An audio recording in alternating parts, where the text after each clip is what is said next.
Deutschland, bespalt. Welkom in Zoom Connection Podcast. Heute ist Turbo Dinsdag. And now, going back over to English.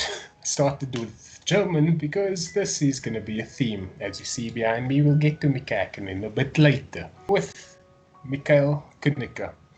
And although his name sounds Russian, I assure you he has more experience in German racing culture than his name would mislead you to think. How have you been doing, man?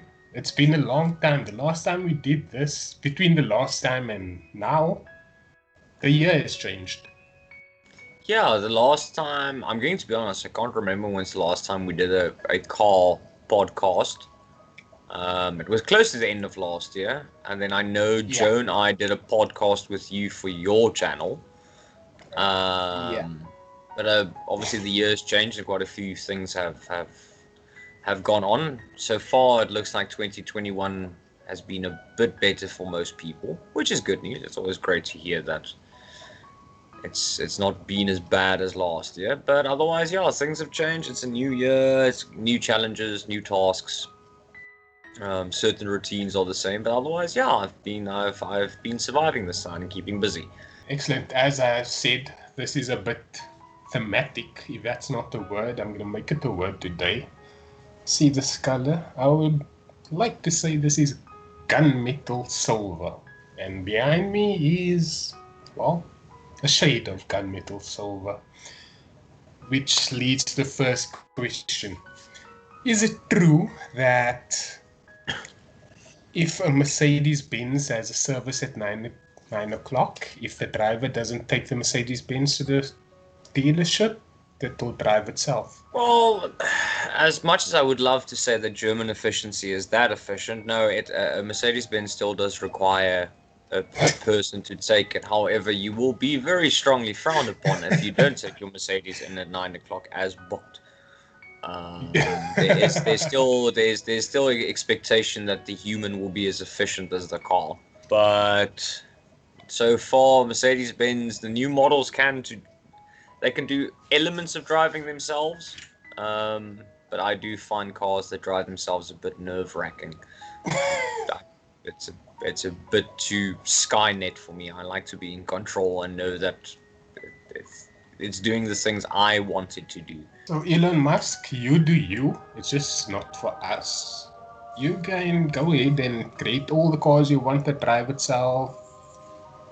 You stay there. You create the bulletproof windows that aren't bulletproof all the way. Petroleum cars. And cars that actually obey our command. Until we get over 6,000 RPM. And then basically it's just, Jesus, take the wheel.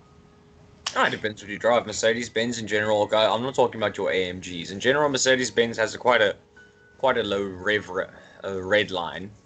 It's about 6.2 to 6.5. So on a Mercedes, it's about 5,000 revs. Then it starts running a bit high. You don't buy a non-AMG Mercedes-Benz. You don't buy to race to start off with. You buy Mercedes-Benz to be comfortable and at your leisure. I speak though like I have experience in dealing with Mercedes-Benz. I don't. On a scale from 10 to 0, in terms of experience with Mercedes-Benz, I'm at a 0 and Mikhail is at a 10. No, I'm going to be honest. I think I'm still at a 9. I still need a few more cars to be at a 10. I've got a ways to go. I only have 5 now. I need 5 more. Okay, well, on the scale, comparing yours to mine, your scale is more refined than mine is. I'm still, basically, I think I'm still stuck in 2013 as far as it comes to Mercedes-Benz and what's the latest. And considering I have Mika Hakkinen behind me, that's 2000, 1999. 2013 is progress, I'd say. Even though it's 2021. No, it's definitely progress. Even though that behind you is a McLaren Mercedes-Benz, it's not Mercedes AMG. McLaren is based in the UK, and the founder, Bruce McLaren, if I remember correctly, was either Australian or New Zealand. So McLaren is, apart from having used Mercedes-Benz engines for quite a long time in its life, and strangely enough, this year as well, the new McLaren F1 car, they've re-signed with Mercedes-Benz for the engine provider. Okay. They weren't really... McLaren Mercedes-Benz definitely brought a lot of wins for the Mercedes-Benz engine, but it was never a factory team. Whereas the team that Lewis Hamilton and Nico Rosberg has been dominating with for the past 8 years or 7 years has been purely the Mercedes-Benz team. Yeah, I imagine so, because it just plopped onto the scene and dominated ever since. I have to be honest, that is a childhood memory of mine, this McLaren. Ever since Mercedes came onto the fold, I was thinking of Mercedes as McLaren's little brother. And since then, the little brother has outgrown McLaren. Well, this is childhood conditioning. I was thinking, okay, think McLaren, see Mercedes. And as you say now, McLaren is actually a British. What's the factory? British factory. Yeah, so basically Bruce McLaren was a race car driver and he founded McLaren. And their original colors were the orange racing colors, the ones that McLaren have been running the past 2-3 years. No, a bit longer. McLaren's been running about the orange about 4-5 years now. But if I'm stand corrected, I think he's Australian born. And he started the McLaren race team. He was actually an owner and a driver at some stage, and then he passed away in a McLaren. McLaren not only did Formula 1, they also did sports car racing. And then he passed away in a McLaren sports car while testing. When I say sports car racing, for those watching, you're talking about things like Le Mans, those type of sports car racing.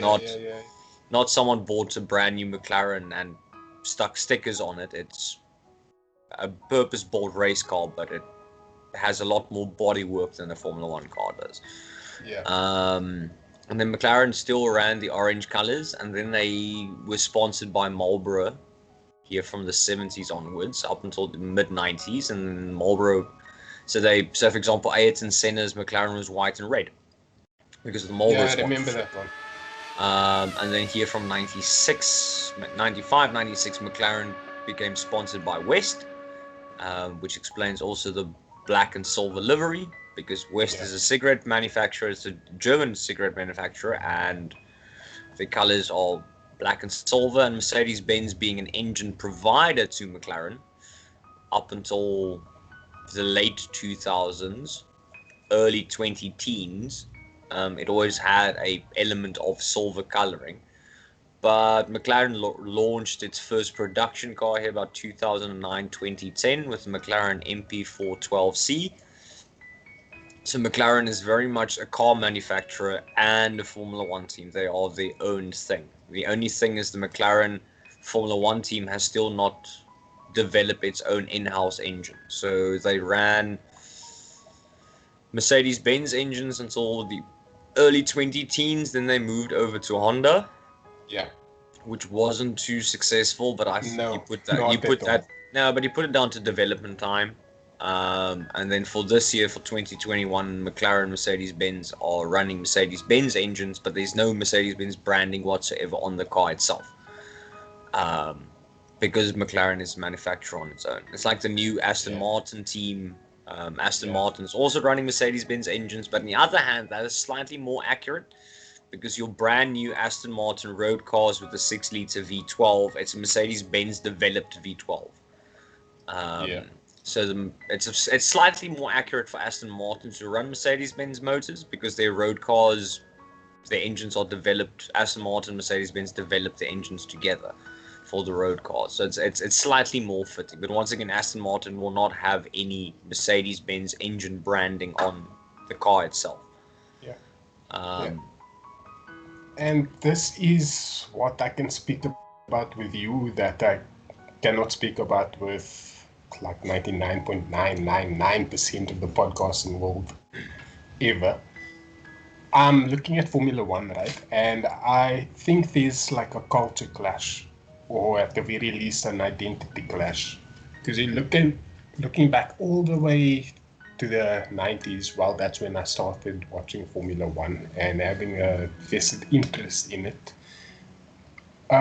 Williams, I remember them using Cosworth engines. A few years later, or like a decade later, they changed to BMW engines. Alfa Romeo, for example, they are running Ferrari engines. Which makes sense because the Fiat Group owns Alfa Romeo and Ferrari and Lancia and Maserati. So the Alfa Romeo running Ferrari engines makes sense because it's in-house.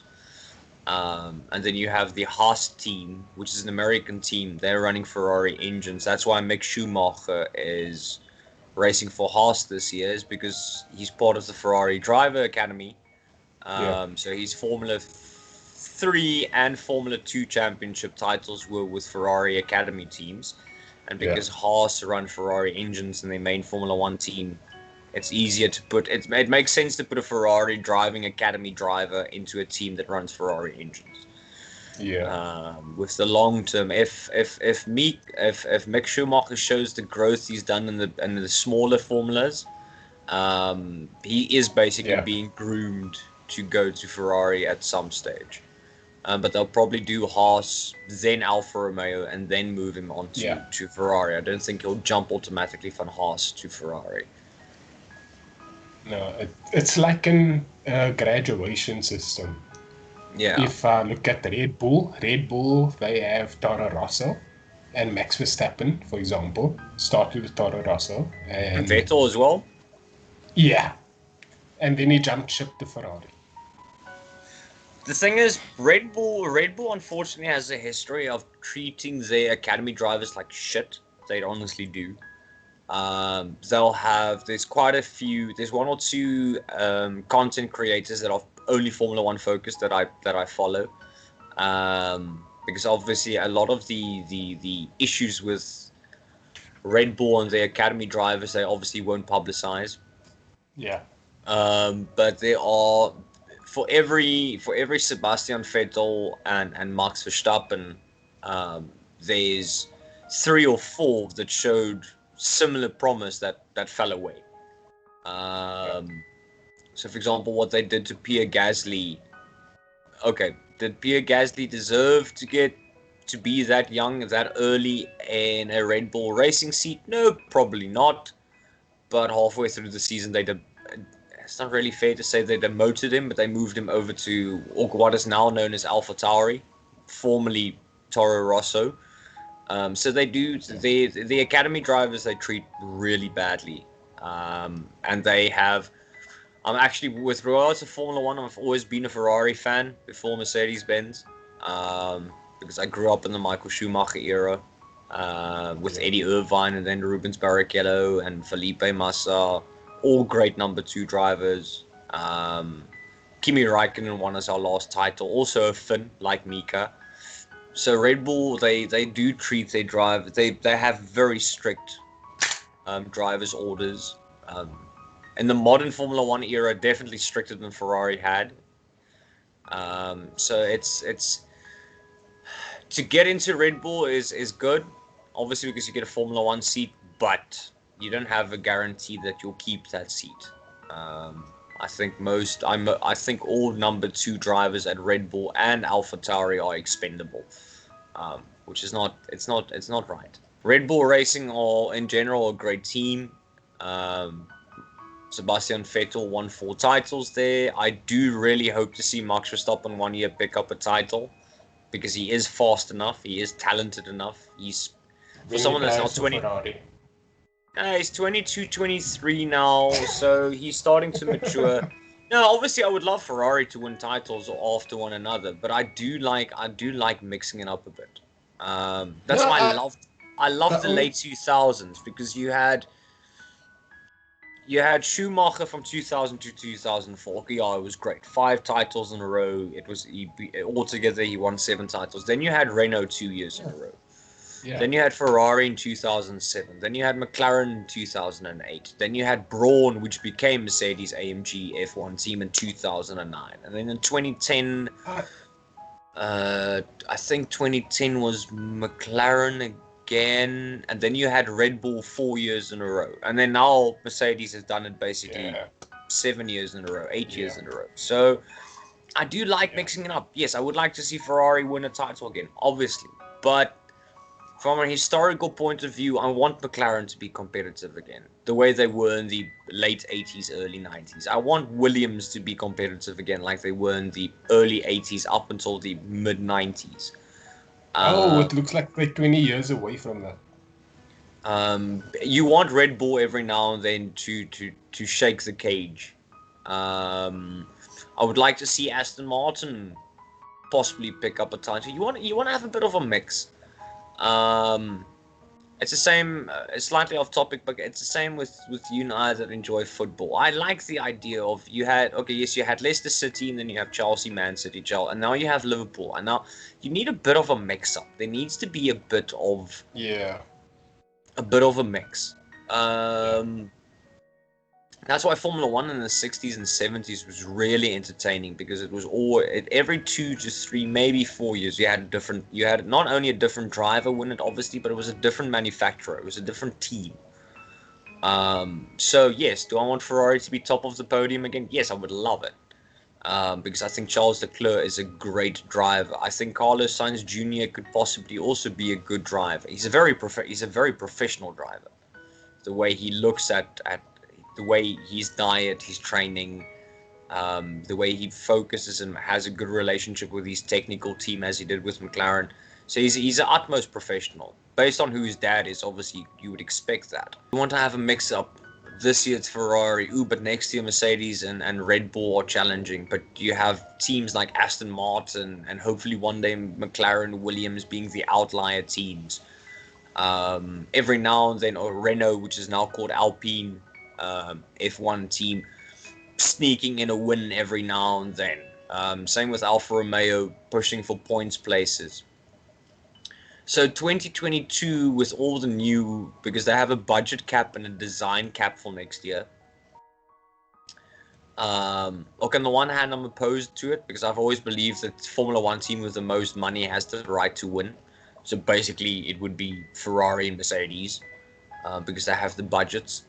But Which on it the kind flip, of is, despite the caps that have been imposed over the last few years, they've still adapted to them to yeah, but now the be flip the side top two. is the thing is the cap was sort of like between. Okay, I'm speaking roughly now, but the cap is anything between 150 and like 180 million. So in Formula One, a $30 million still makes a massive difference. Where from next year, everyone gets the same amount. Um, Everyone I think gets 150 million, and that has to cover everything. It has to cover the development. It has to cover salaries. It has to cover flights. All those things, all the logistics, everything has to be covered by that budget. So Um, Ferrari's special payments won't be applicable to spend on operation costs. Yeah. So it gives a leg up to the smaller teams, hopefully. So teams like, for example, Haas, I think is a bit unfair because I want Mick Schumacher for a rookie and the bottom place team to do well. But for example, Haas Yeah. have admitted openly this year they're not focusing on this year. All their development is going into next year for the new chassis and the budget gap and everything. Um, so the smaller teams, it'd be nice if the smaller teams get a bit of a leg up so that you have more competitive, not only racing, just a bit more variety in people winning or podiums. Um, and for example, if I look at this year's liveries, I don't think they're so far. Okay, Ferrari's doing their official launch tomorrow, but all the other 9 teams have done their car launches so far, and there's not a single ugly car on that grid this year. All the cars have great liveries. Um, Aston Martin and their British Racing Green, and it looks good. It looks really good. Okay, Mercedes AMG has done it. They've kept the mostly black car because Lewis Hamilton is a major supporter of BRM, but there's a bit more silver in this year's car than last year. Once again, not an ugly car. The McLaren looks good. Alfa Romeo looks good. The Alpine, which is basically just the Renault team being rebranded. That's a gorgeous car with the color scheme. The Alpha Tauri is nice and simple and elegant, which I like. Okay, Red Bull looks the same as last year, but it's not an ugly car. Their livery has never been ugly. Williams is a very wow and loud car, which I like. It's a very massive paint palette. Haas is slightly controversial because Nikita Mazepin's dad is Russian, is basically bankrolling the team. But even though the livery is controversial, it's still not bad to look at. It's still not a terrible car to look at. So yeah, I think this year's Formula One we really have some good-looking cars, and Ferrari as a brand team doing a two-tone car, which means by two-tone, if you look at Formula One cars in the 70s, Ferrari Formula One cars were very much red at the bottom, and then the top, usually where your air intake is at the back, the major air intake for the motor, was white, and then it was split by the tricolor with the Italian flag and a very thin pinstripe. So if Ferrari are going to do that, if that's what they're hinting at, it's going to look awesome. It's also going to be a bit nostalgic because it's going to look like the F1 cars from the 70s. So I don't think there's an ugly car on the grid this year. Now, if you can have those type of color schemes next year, and it's a bit more competitive because everyone has a budget cut, everyone has to work within the confines of a certain amount. It's kind of nice having a Formula One race where you have blue car is fighting with the green car, the red car is fighting with the silver car. You have all these colors competing.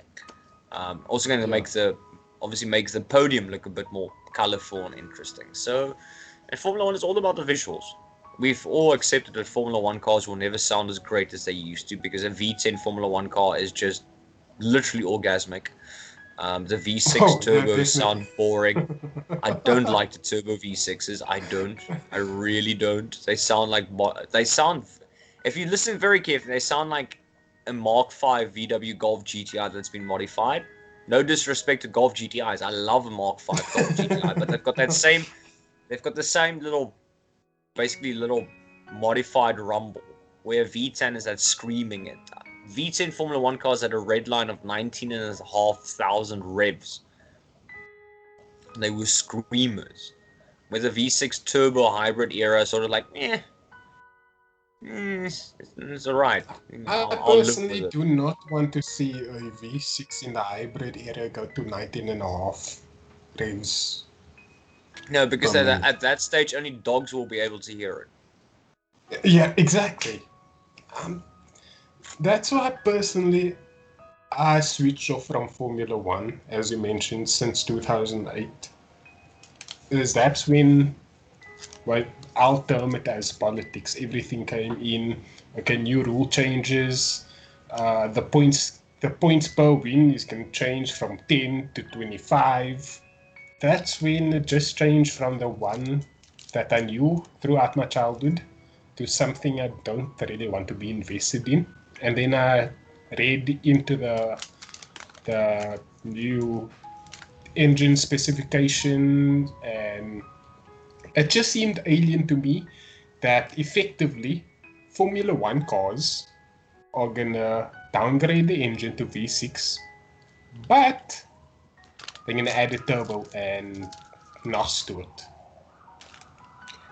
And I know technically it has to do with downforce and the kinetic energy, the resource system, or whatever it's called. It's just not pure as it was. But then again, considering carbon emissions and the environment, the world can't really function with the way the world was in the 90s, early 2000s. There's things I agree with the rule changes, and there's things I disagree with. I agree with them taking away all of the nannies. I like the idea that Formula One cars don't have traction control, and basically Formula One cars don't have ABS. So all the electronic stability control programs, I'm in agreement with. I'm 100% in agreement with the fact that you have a Formula One car, you're more likely to have oversteer or understeer if the car's not set up right. You can spin the car around if you don't know what you're doing. So I agree with that. I do love that. that the cars are more mechanical to drive to a certain extent. Yeah. I'm in favor of that. I'm in favor of Formula One cars running slicks because a Formula One car in slicks is sexy because everyone loves slicks. So I'm in favor of the slicks. What I'm not in favor of, and sadly a lot more. Okay, before I go on, I don't have the problem with the engines. For example, here by 2010, 2011, they moved over to the V8s, which is fine. If you look at Formula One teams of the 60s and a few of them in the 70s, the Cosworth V8 engine Formula One cars dominated. So there was a bit of nostalgia to it, having V8 Formula One cars again. There was an element of nostalgia, because if you look at the late 60s, early 70s, and once or twice in the 80s, you had V8 powered Formula One cars win titles. So I'm fine with that. It is a hint of nostalgia. So I miss the V10. I miss that, basically that howl, that banshee sounds they make. But I can live with the V10 based on history of Formula One. To a certain extent, the turbocharged V6s as well, because people forget that the early 80s is referred to as the turbo era. You had Formula One cars with V6s and 4 cylinders making 1,500 horsepower. So it's not too off-brand, because Formula One did have a turbocharged era. They did have turbo cars. But turbocharged Formula One cars from the early 80s had one sole purpose, or maybe two, to go fast and most likely kill you. They weren't safe. You're talking about a Formula One car built barely from carbon fiber, still mostly aluminium and titanium, doing 1,500 horsepower with slicks slightly narrower than what you get today, and the cars were lighter. And the car had to be as light as possible with that power and very little downforce. Exactly. So once again, turbocharged V6 Formula One cars, I can live with it because history has shown that it has been done before. Ferrari in the 50s and 60s at some point ran Formula One cars with 4 and 6 cylinder engines. So it's still not slightly off brand. It is possible.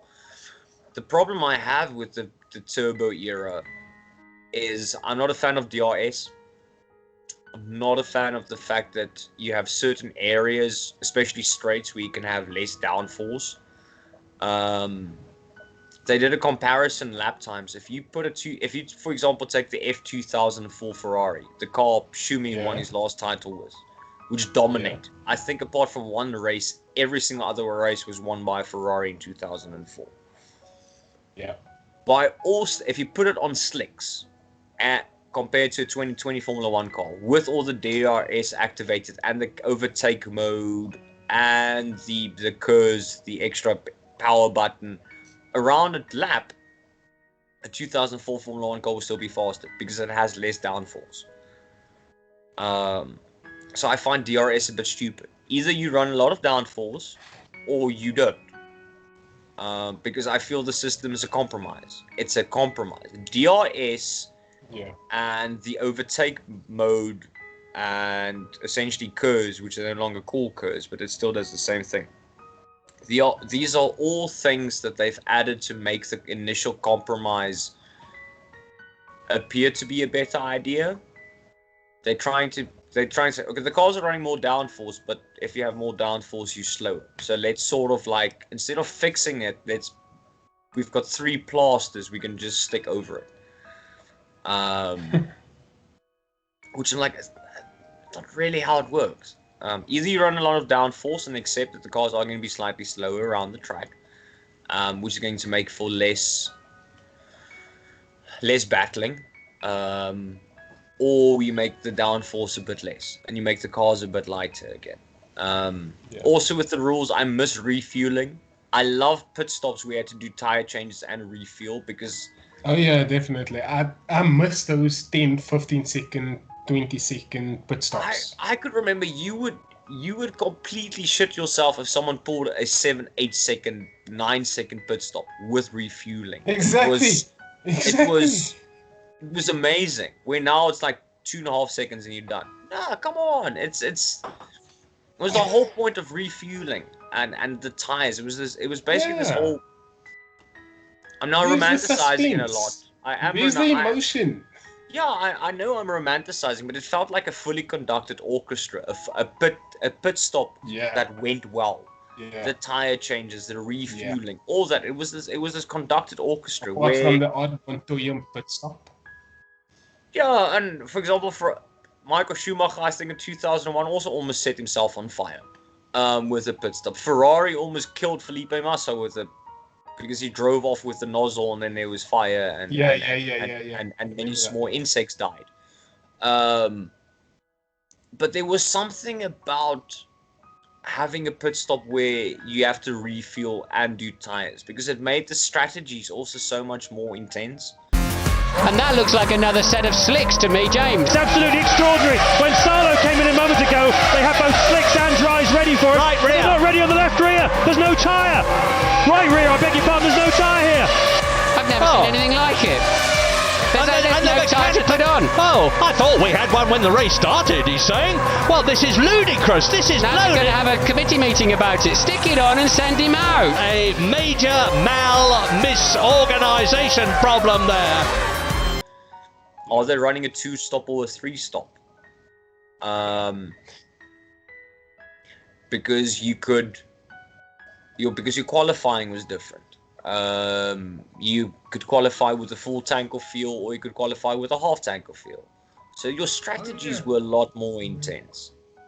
Where now it's just tires. You get a full tank of petrol in the beginning, and then that's it. And then at some stage here, by 5-10 laps to go, unless you're pushing for a lead or a podium spot, a lot of drivers slightly back off a bit because they have to make sure there's fuel in the car at the end. Pit stops with fuel, you were racing a lot more 100% of the time because you knew there's a fuel stop.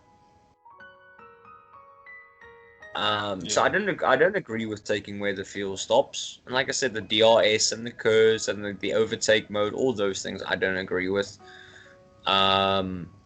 The points I agree with are stupid because the old system, if you won, you got 10 points. If you came last, you got a point. So the first top 10 people got points. But the nice thing is, because the point differences were so little, you could still have a dark horse come in and maybe take a title. But now the difference between the first and second place, I think, is 25 to 15 points, if I'm correct. So someone like Hamilton is going to, by the middle of the season, Hamilton will run away with the title because of the 25 points. Now, if you look at last season, Max Verstappen got a lot stronger at the end of the season. We hear from the last, let's say, third. Now, if you still had the 10-point system, Mercedes would have been under a lot more pressure because Max has won. Max has got a podium. Max has got this. It's no longer a 100-point lead. It's now a 25-point lead. It also gives the chasing pack a lot more to fight for. Exactly. And that's one of the many things that were lost in these rule changes that were made. One of the things that was lost in this podcast was my strategy to go 33 minutes. Teething problems, so we'll just go a little longer. The outstanding memory that I have of Formula One is, even though that I supported McLaren, my dad supported McLaren. Nope. The one long-lasting memory was, after 2 hours, there's one song that you mostly heard, and that's the German national anthem. And it's been a long time since I heard that. Yeah, basically I heard it twice. Most of the season. Well, on the other hand, with Mercedes-Benz dominating, you still basically hear it every single Sunday because the manufacturer is German. But it wasn't the same. It's not the same. It's not Schumacher and Mika Hakkinen and then a bit later on Fernando Alonso. For example, if you take the mid-90s until, let's take it up until 2007. Maybe 2008 when Hamilton won his first title. So let's take a 12-year time period. You had Michael Schumacher in 1994, 1995. You had Damon Hill 1996. You had Jacques Villeneuve in 1997. You had Mika Hakkinen in 1998 and 1999. Okay, you had Michael Schumacher from 2000 to 2004. Then you had Fernando Alonso 2005, 2006. Then you had Kimi Räikkönen 2007. And then you had Lewis Hamilton in 2008. So you've had 2 German, 1 English, not British, 1 English, 1 Canadian, 2 Finnish, 2 Finnish, then 5 German, 2 Spanish, 1 Finnish, 1 English titles. And then you had people, Juan Pablo Montoya was always there for a fight and possibly a podium or 2. When Kimi Räikkönen was racing for McLaren, Mercedes-Benz, he was always an outlier as well. You had very good number 2 drivers like David Coulthard and Rubens Barrichello, who was later replaced by Felipe Massa. Ralf Schumacher at Williams BMW was not a bad number 2 driver. Obviously, he will never be his brother, but he was not a bad number 2 driver. You know, I always backed the underdog in that brother battle. And then, more often than not, I find Ralf Schumacher spinning out off the start on the first corner. And there my hopes for an interesting race went. So you had a variety of manufacturers, a variety of liveries, a variety of engine suppliers, national anthems being played on the podium as well. There was this variety. And obviously, most people would argue watching this because I smoke, I'm more likely to miss it. But I miss the cigarette sponsorship. I miss a McLaren in West. I miss a Ferrari in Marlboro colors. Yeah. I miss a Renault in Mild 7. Honda with the BAR Honda with the Lucky Strike livery. Jordan with Benson and Hedges.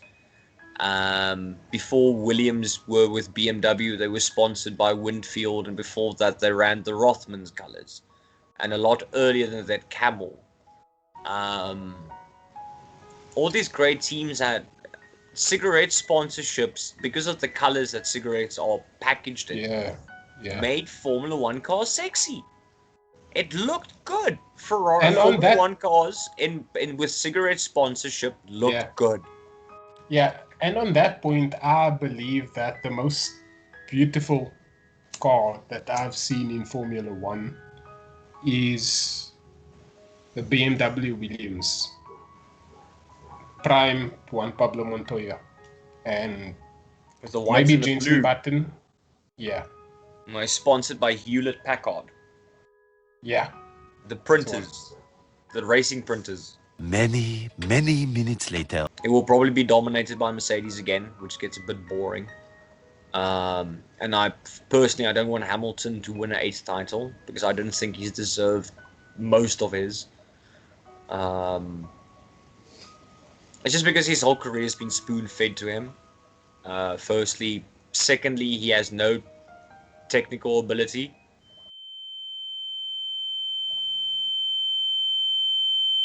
You've been slightly muted there, my friend.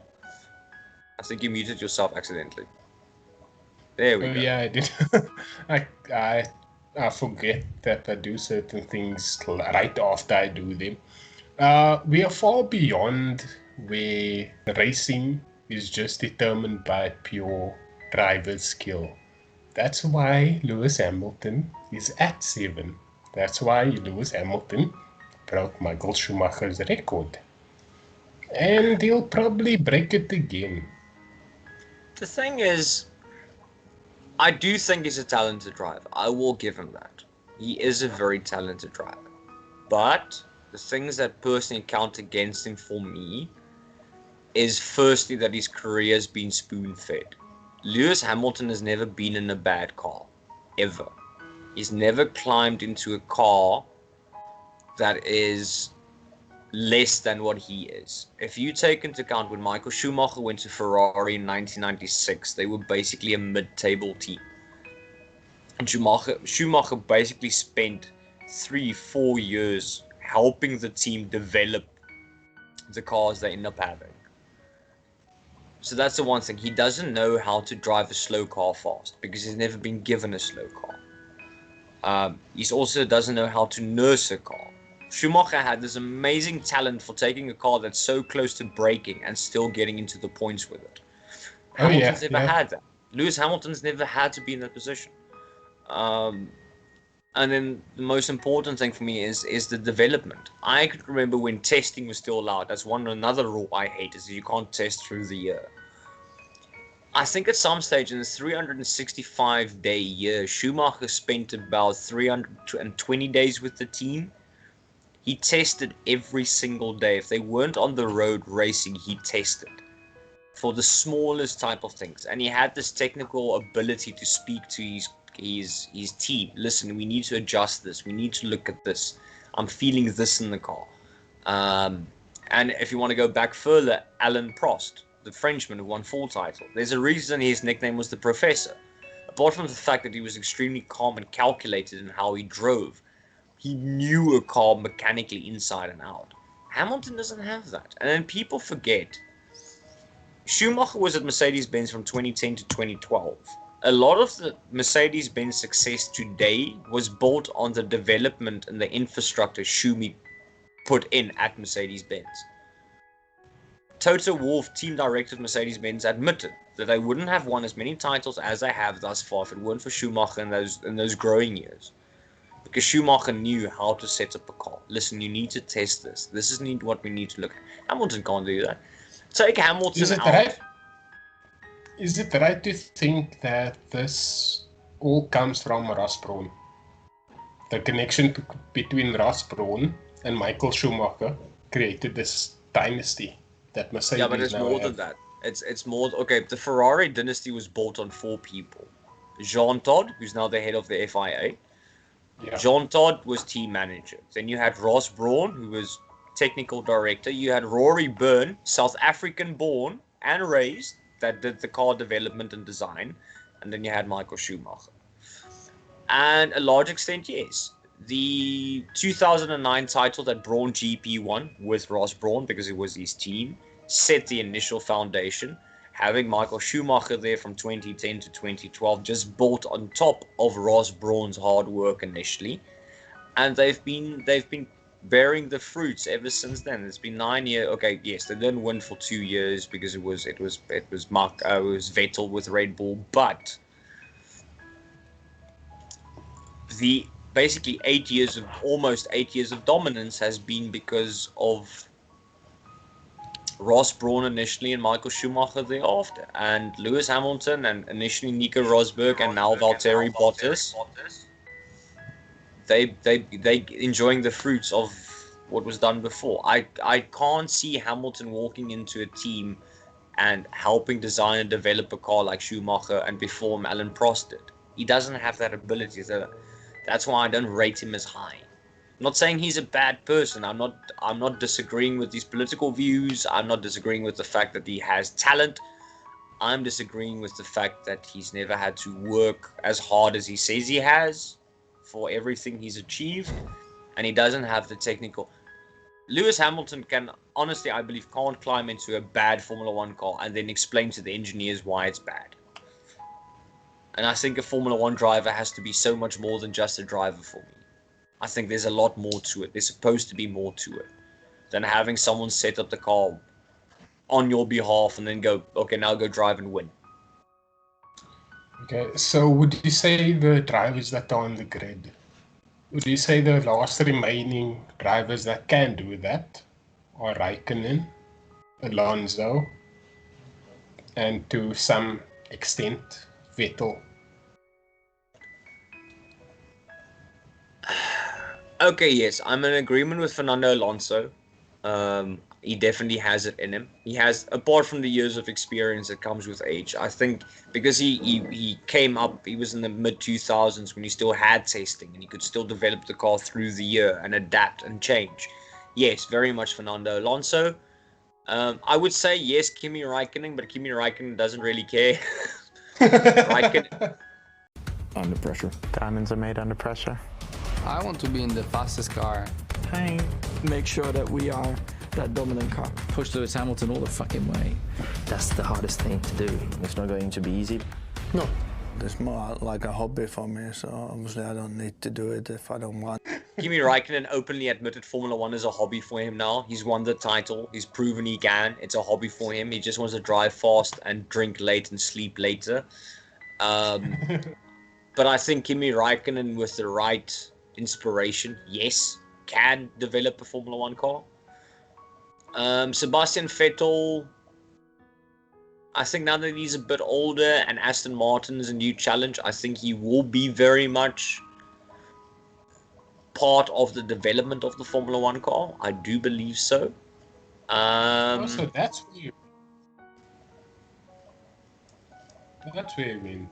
Is I saw Sergio Perez, I think, as like a YouTube channel, and first day of testing by a Ferrari driver. So I was thinking, obviously they're not going to let Charles Leclerc go. So where did Vettel go? So you just fill in the blanks. You went to Sebastian Vettel went to Aston Martin, and then Sergio Perez actually went to Red Bull. We signed Carlos Sainz Jr. from McLaren, and Daniel Ricciardo then left Renault and went to McLaren. So those are some of the most of the big moves and shakes. Haas obviously got rid of both their drivers. Ricciardo and Alonso in the same team for a season. I think it's going to be quite entertaining, actually. I'm actually looking because it's a different combo. It's a very different type of combination. I'm looking forward to that. I'm really looking forward to that combination.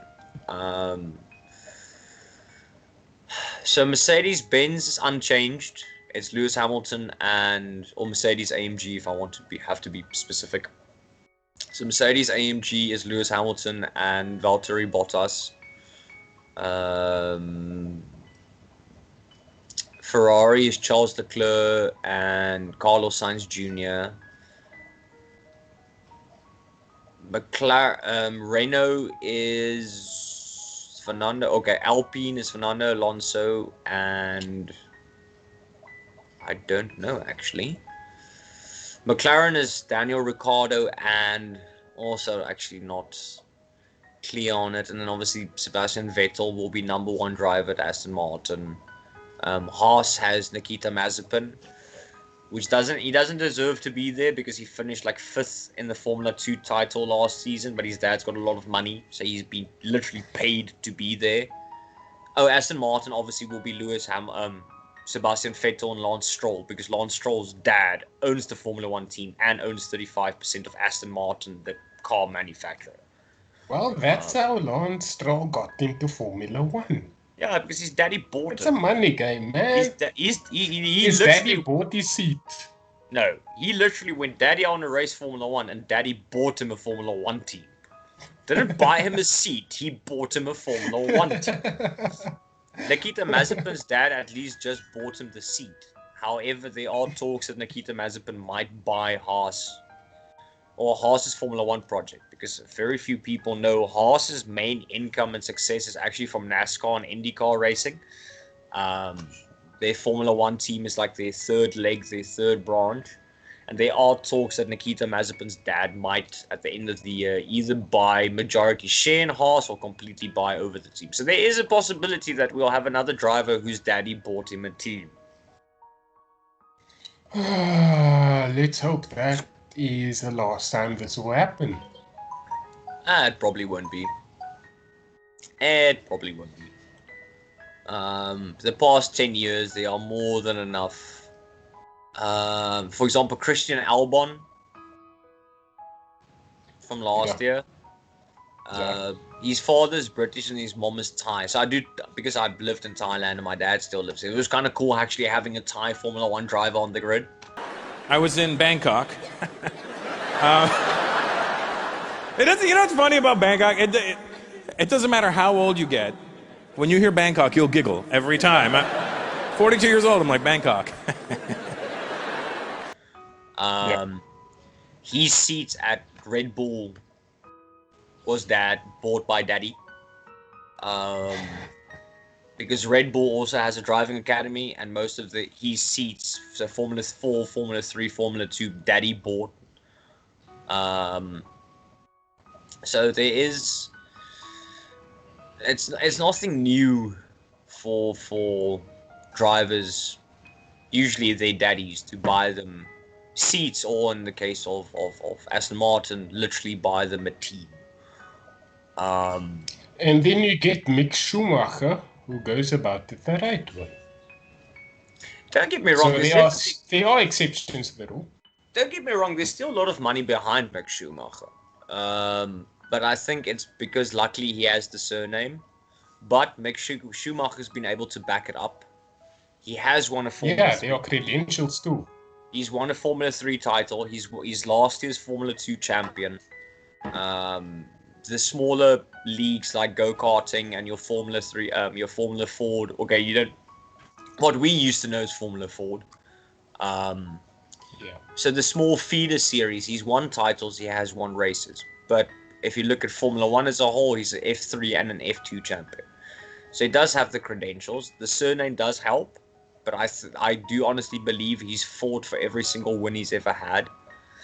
Yeah. But obviously there comes money. It's a lot. For example, his father was always sponsored by the German Postal Service. And I see one of his main sponsors is also the German Postal Service. So there is definitely money behind it, but it's slightly more earned money. Yeah. So it does help, but I find it unfair that the team he's racing in is largely being financed by his teammate's dad. So I have a very terrible feeling, even though they're going to be the team at the back of the grid, doesn't matter how slow the cars are, Mick will end up getting the slower of the two. Because he's going to be overshadowed. Yeah, purely because his teammate's dad has been paying a lot of money for him to be there. And his technical team has to keep up the status quo for the season. Exactly. Daddy's little boy has to get all the parts. And first. I think it's bullshit because you have two rookies. You don't have team orders when you have two literally rookies. Let them fight it out for number 1 and 2 in the team. Yeah. On the other hand, I would argue Mick Schumacher has to be number 1 because he won the Formula 2 title last year and Nikita Mazepin was 5th or 6th. Based on that. But Nikita and Mazepin's going to jump from 6th to 1st within a couple of months in team orders. So I think Mick Schumacher needs to see out his 2 years at Haas and show that he can still be consistent even if it's with a slow car, and then move over to Alfa Romeo so that he can actually have a fair fighting chance to be in the mid-pack. And hopefully Kimi Räikkönen keeps at his hobby for about 3 more years at least, to spend at least 1 with Mick. Yeah, it's nice and romantic to think about it, but I don't know. I think Kimi might leave at the end of the season because he's got a rolling contract. He can basically pull out of his contract whenever he wants to. So I don't know. Yeah. I don't know if he'll stay on after this season. Like I said, he told him he's honest. He's been honest about it. He enjoys Formula 1. He enjoys being competitive, but it's a hobby for him now. My dad is also a big Formula 1 fan, so we usually chat a lot about Formula 1. You get 2 types of drivers in Formula 1. You've got people like Lewis Hamilton and Michael Schumacher and Alan Prost and Ayrton Senna, and Jackie Stewart, and Niki Lauda. You've got drivers that want to win more than once. They want to prove that they are better than just winning once. They want to win every single time. They want to win a Formula 1 world title and then win another one and another one. Sebastian Vettel's the same. And then you get people like Kimi Räikkönen and Nico Rosberg and his father Keke Rosberg and Jacques Villeneuve and Damon Hill. The epitome for them is saying they were world champion once, and it's fine. And I can still respect you. Still a world champ. You still won a bloody title. But that's the difference. And Kimi Räikkönen is the latter. He entered Formula 1 to win a Formula 1 world title, and he did it. That was his driving force. He's done it, and he got it. I have to be I have to be honest, when I first saw Kimi Räikkönen at Sauber, I saw this blonde guy that, like, I wanted stuff to happen for him, and credit to him, he has become a world champion. It's just one of those things, I think, similar with Nico Rosberg. You see this young guy, blonde, and just all glamour type, and as much as I wanted things to happen for him, I was pessimistic in the way that I thought it wasn't happen. And then it did happen, and Nico Rosberg raced in Abu Dhabi and then left entirely. And I'm fine with that. Because remember, what I liked about Nico did, actually, and I respect him for it, is he won a world title and then he retired. There was no downfall. You literally left at the top. Literally. Yeah. Michael Schumacher won 7 titles. Then you had 2 years where Renault dominated, and then he retired. But he was still competitive, and then he came back in 2010, 2011, and he helped develop the Mercedes AMG team as we know it now.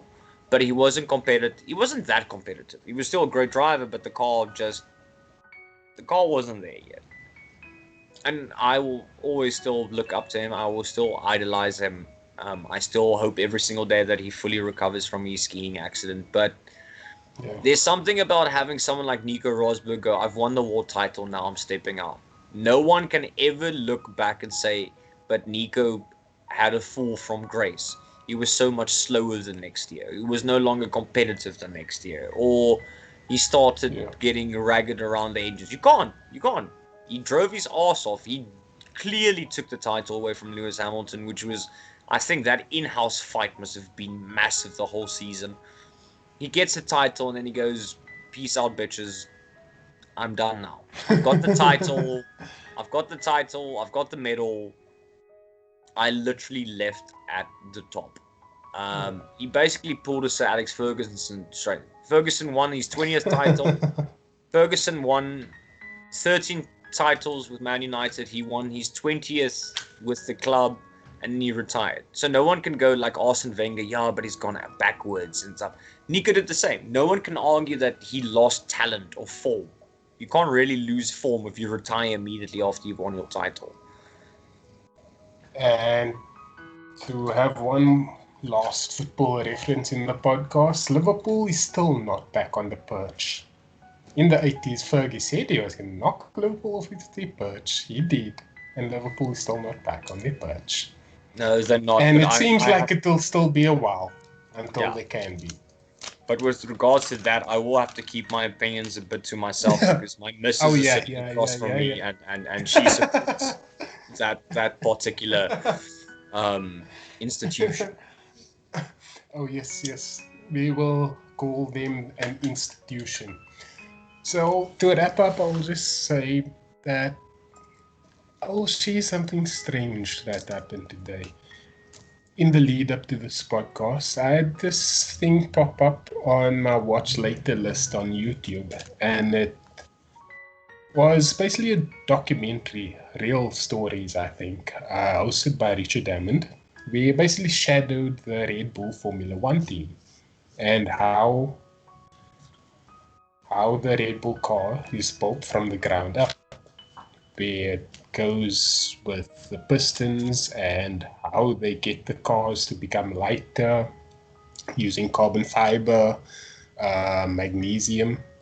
I think that's what the compound they used, magnesium. They used Kevlar for the tank, just to ensure that no flammable substance, while there will be flammable substance inside the fuel tank, just to ensure there's no ignition close to it, unless there's like a crash or things like that.